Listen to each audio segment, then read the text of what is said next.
Welcome to the Rabbit Hole, episode 99. We're getting so close, and with me, Carl Baldwin. How are you? I'm good, Rafa. I can't believe we've got to 99 episodes, although we have spread them out over a considerable period of time with some gaps Yeah, here yeah. and there, right? But nevertheless, 99. It's 99 episodes, and I don't know, I think we mentioned this before since the beginning. Our objective was to keep doing this while it's Until enjoyable. somebody stopped us. Yeah.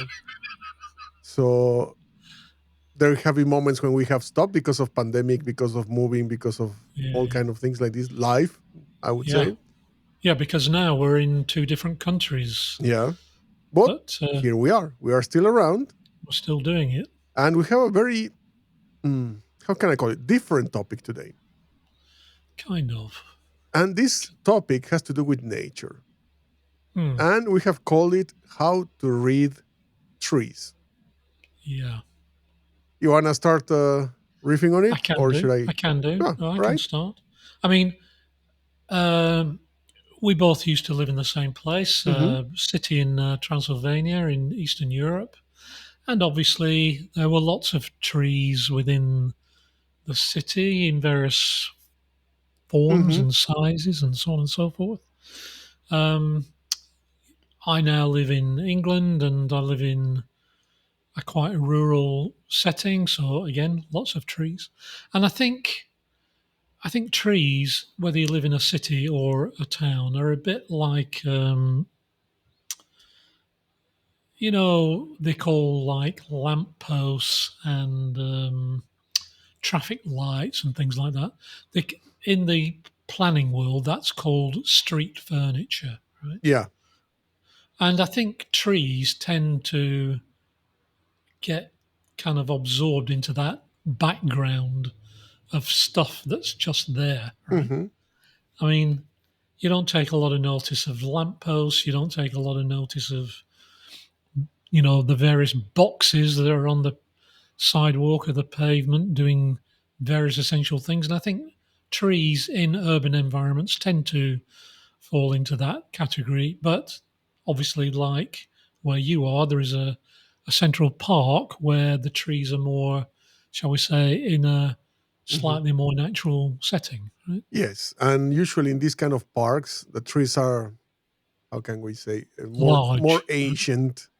Yeah, They are older. So you can big. actually see very The well structure, the right? structure and all of those signs that we're going to talk about, basically. Exactly. So, for sure, in urban environments, because trees are obviously very good for uh, psychologically for people living in urban environments.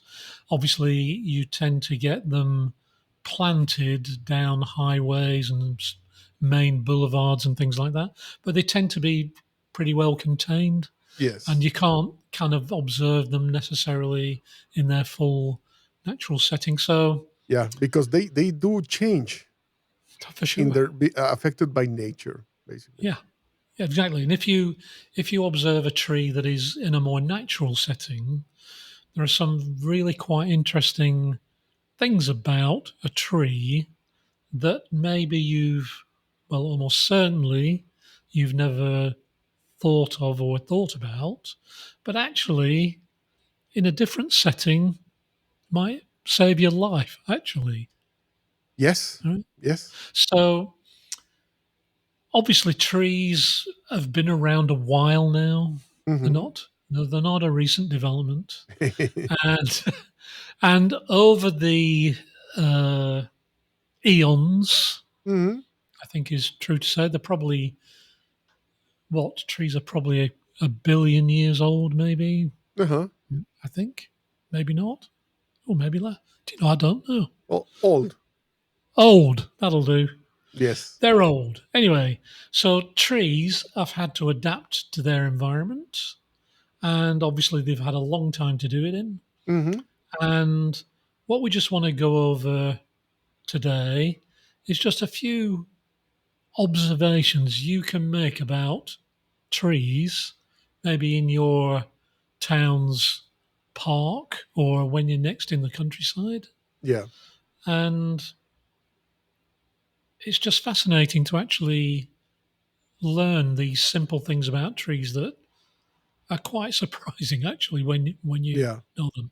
So I'll do the first one. Okay. Okay. So this is to do with the root of trees. Now, maybe you have noticed that some trees, the base of the tree trunk Yeah. kind of goes straight into the ground, right? But there are many trees where that is not the case. And actually, in fact, this image gives a bit of an illustration of it. Uh, you can see that the roots are actually visible on the surface, but they are the biggest roots. Okay. Exactly. And the thing about a tree's roots, where, and this is true whether the roots are visible or not, but basically what a tree does is wherever it is located, it has to face into the prevailing wind. So, what is the prevailing wind? Well, the prevailing wind is in any location, there is a wind that comes from one specific direction more than any other. And it's basically where your weather generally comes from, the Uh huh. direction of your weather. So, for example, I'm in the UK, and I'm pretty sure I'm right that the prevailing wind is from the southeast. Mm-hmm. Okay? Now, this is true throughout the United Kingdom. It's a large island, so obviously the weather systems tend to, shall we say, travel over it from the oceans, and they are predominantly from the southeast. Now, what you will notice if you look at a tree, a mature tree, um, is easier to spot. If you look at a mature tree where its roots are somewhat visible above the ground, what you will notice is actually that where, if you walk around the tree, the base of the Yeah. tree, and observe the size of the roots that are visible, Mm-hmm. what you'll see is that the largest roots tend to be on one side of the tree.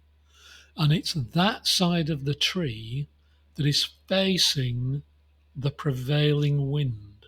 So Mm-hmm. basically, what the tree is actually doing is it's kind of leaning into the wind, Yeah. and it's kind of anchoring itself to prevent the prevailing wind obviously blowing it over, Yeah. right? Exactly. And those roots are called guy roots. They're called GUY. Yes. Don't ask me why, but that's what they're called. And it's quite distinctive. And if you are out in the wilderness and for some godforsaken reason you haven't got your mobile phone with you, Mm-hmm. I'm joking, obviously, but let us say you lost your compass. There's no signal or there's There's nothing no to be used. signal for your Google phone Maps, compass. GPS. Yeah. Yeah. And you haven't got a good old fashioned compass. I have, by the way, but that's another subject. Mm-hmm. Um, you can simply observe trees around you, and all you need to know in this instance is what is the prevailing wind direction in your country.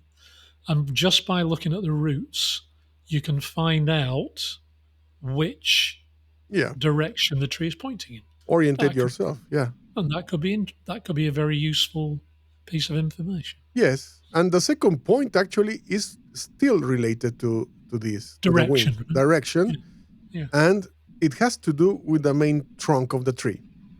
yeah. A tree that is old enough and being in the wild is not really round. Mm. They are more like egg shaped. If you would see a view from From the the top top and a kind of cut, thing. let's say, it wouldn't be circled. It would be a bit elongated on one side, like an egg, basically. Yeah, yeah. And this is very interesting as well because if you notice the shape of a tree, in one side of this kind of ellipse is going to be smaller, and in the other side is going to be wider, Like the pointy like a ends. pointy end. So once again, if you know from where the predominant wind is blowing, the thinner side is pointing to that direction. So Yeah. let's say that the wind is from the southwest, then the smaller portion of your tree is going to be pointing to the In that. southwest and the thicker in the back. And that Yeah. relates from what you were saying of why the roots in the front also point to the from where the wind is coming to prevent to be blown away. Yeah. The thicker part is in the back, which sustain more the tree compared to Yeah. the thinner one. So it's kind of like a wind tunnel thing, right? Uh-huh. So Exactly. like so like with modern aircraft and cars and God knows what, they're all tested in wind tunnels. Well, they used Mm-hmm. to be. They probably do it in a computer simulation now, but they used to test them in wind tunnels, which was a big tube, and they'd Yeah, put the object in there and then blow a fan over it at high speed, and then they'd figure out how to reduce the pressure on the front of the vehicle, be it a car or a plane, so that it would be stronger in that direction, would offer less resistance to the wind. exactly. And that Yes. is the obviously, as you say, the slimmer end of a tree, the shall we say, of the egg shape, the pointy end of the tree points towards the wind to Mm-hmm. offer less resistance, and the thicker end of the tree, which is the other side, is obviously helping, is like the backbone of the tree, right? Exactly. It's becoming aerodynamic. Yeah, it's becoming aerodynamic, and it's like mechanical stiffening, isn't it? Yeah, It's exactly. being kind of held up against the wind, and the wind just blows around the kind of more pointy shaped part of the tree, Mm-hmm. and again helps the tree during a storm or whatever. Yeah. Right? Now, this But also makes me think of something. I had oh, recently uh, an experience with one of my plants.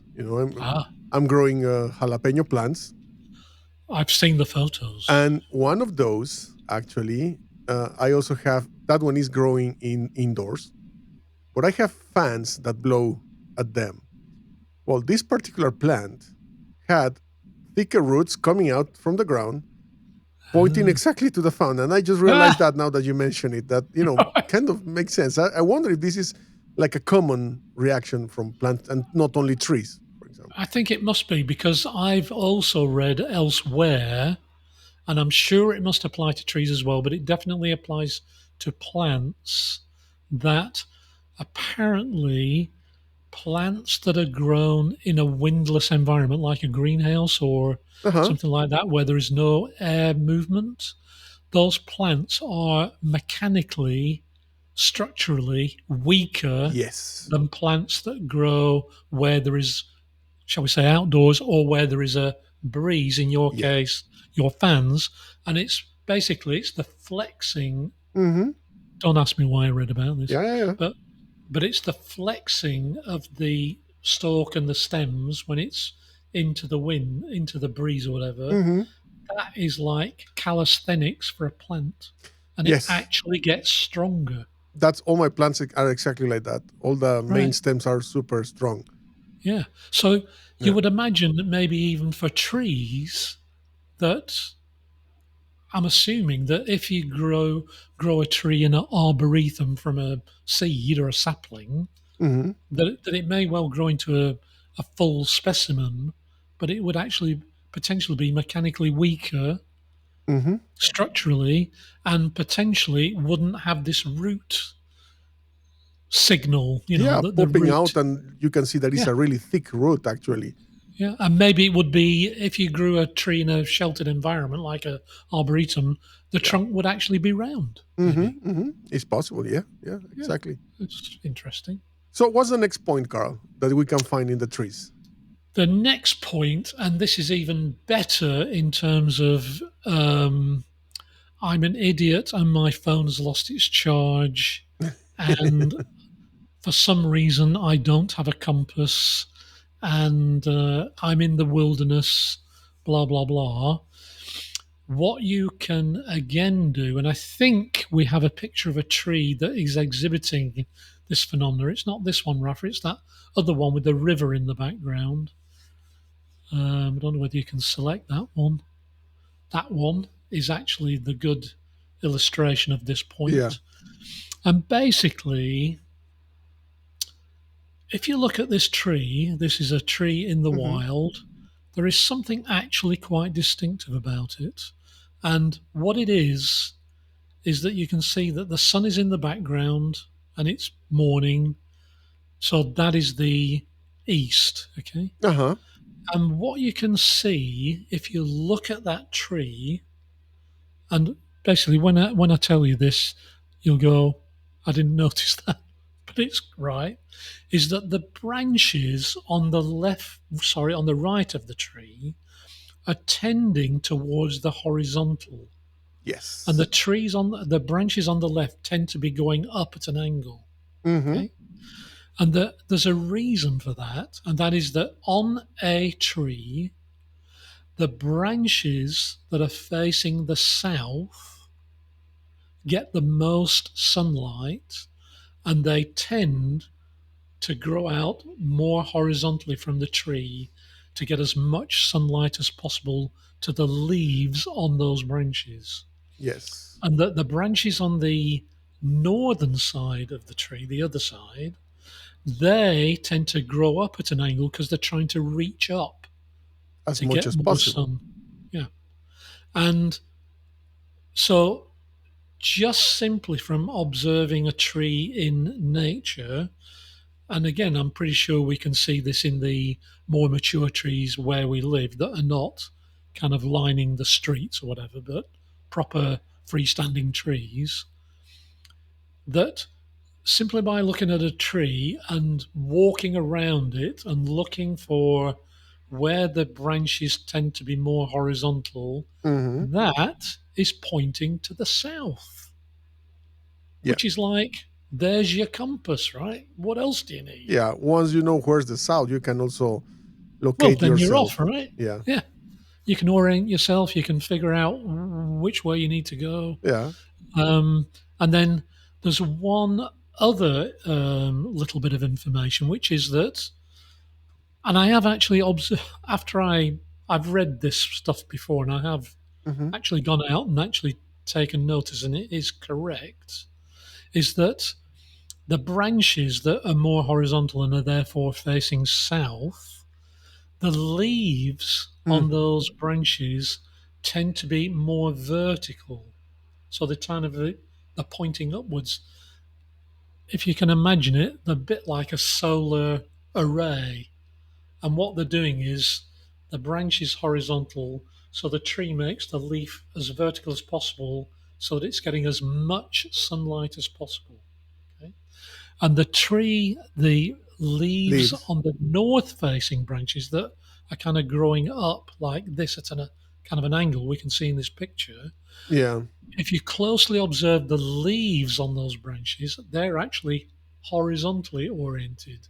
Again, because the tree is trying to get more sunlight, it's Yeah. pointing the branch up and it's pointing the leaves up to try and get more light. Hmm.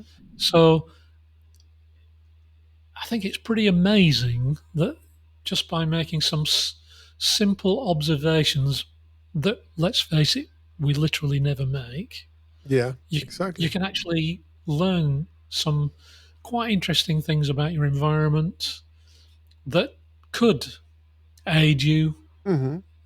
possibly at And I some think there point. must be many more signs for Yeah. orientation. I mean, Mm. we have seen even in movies a lot being this by uh, I don't know, rangers or people that are trackers, and they always They've got all orientate kinds of themselves stuff, by right? leaves, by the Yeah, plants, by the trees. So I'm totally. sure there's more. Yeah, And if somebody knows more of those, please write in the comments. If you yeah, know any other tricks on how to orientate yourself while you are in nature, of course, because as we were saying, I doubt in the city you would find uh, a real example, I would say, of these kind of maybe in a signs. park. Maybe in a park where, yes, it's not influenced a Yeah, lot by, for example, wind being moved by buildings, for example. true. That is true. That is So, true. yes, But has the to be a bit more sunlight open. ones, Hmm.